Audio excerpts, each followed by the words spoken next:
Ovo je teško. Ja kažem da je teško.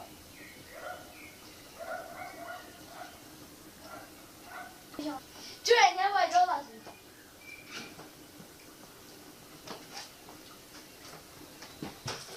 Gdje da stoji?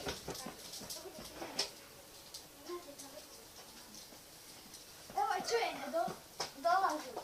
Dolazi.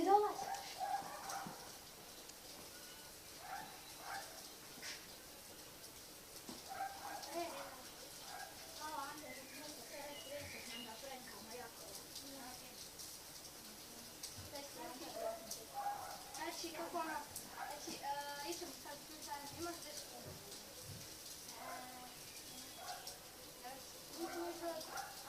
Kupit ćemo sad te balone ili ćemo malo baka kada reći to, on tu stoji, mi ćemo ga balonima.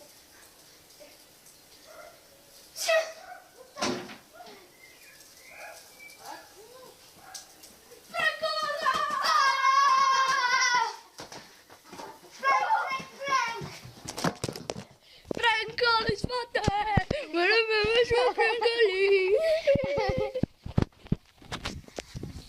Prankali smo te! Ajmo da vam napravimo odjavnu špicu na oba dva momka. Ja! To je bilo to. Sljedećeg puta sve nama.